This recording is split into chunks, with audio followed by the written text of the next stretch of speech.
Bonjour et bienvenue à la machine à écrire. Vous avez déjà appris à reconnaître les compléments directs et indirects, mais toutes les occasions sont bonnes pour se rafraîchir la mémoire. Faisons d'abord la distinction entre ces deux types de compléments. Le complément direct est lié directement au verbe, alors que le complément indirect est lié indirectement au verbe par une préposition. Et les prépositions, souvenez-vous, à, de, sans, pour, par, avant, avec, après, etc. Il y en a plusieurs et il faut les apprendre.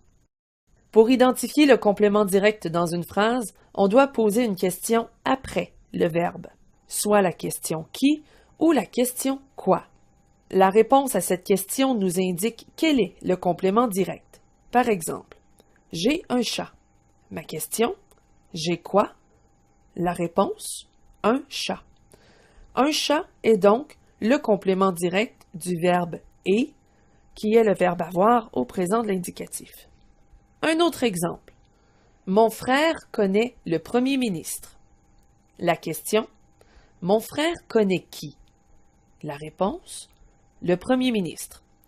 Premier ministre est donc le complément direct du verbe connaît. Le complément direct peut être un nom, un pronom, un infinitif ou une proposition. Voici un exemple où le complément direct est un verbe à l'infinitif. Je veux partir en voyage. La question, je veux quoi?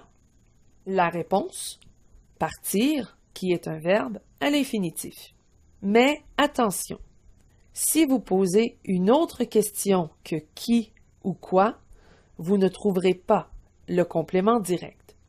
Il est important de préciser aussi qu'en français, ce ne sont pas tous les verbes qui peuvent avoir un complément direct. Parlons du complément indirect maintenant. Le complément indirect, comme son nom l'indique, est relié indirectement au verbe par une préposition. Pour l'identifier, il faut poser une question qui contient une préposition. On peut poser la question à qui, à quoi, de qui, de quoi, par qui, par quoi, etc. En fait, on pose les questions qui ou quoi précédées d'une préposition. Et la réponse à la question sera le complément indirect.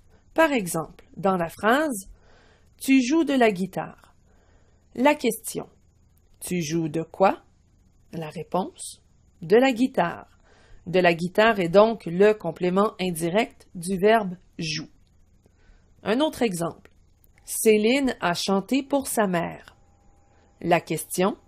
Céline a chanté pour qui? La réponse. Pour sa mère, qui est le complément indirect. Le complément indirect, tout comme le complément direct, peut être un nom, un pronom, un infinitif ou une proposition. Il est important de préciser qu'un verbe conjugué peut avoir plusieurs compléments, qu'ils soient directs ou indirects. Par exemple, Pierre me donne son téléphone. On pose la question, Pierre donne quoi? Le complément direct est son téléphone. Mais quand on pose la question, Pierre donne à qui? Alors la réponse est le pronom me, qui est le complément indirect. Récapitulons. Pour trouver le complément direct, on pose la question qui ou quoi.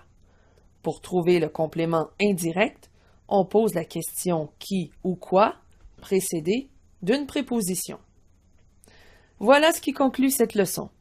Vous êtes maintenant invité à répondre au questionnaire mis à votre disposition. Joignez-vous à nous dans notre forum de discussion ou sur Facebook à l'adresse suivante. Ici Mélanie Tremblay. Merci de votre attention. À bientôt.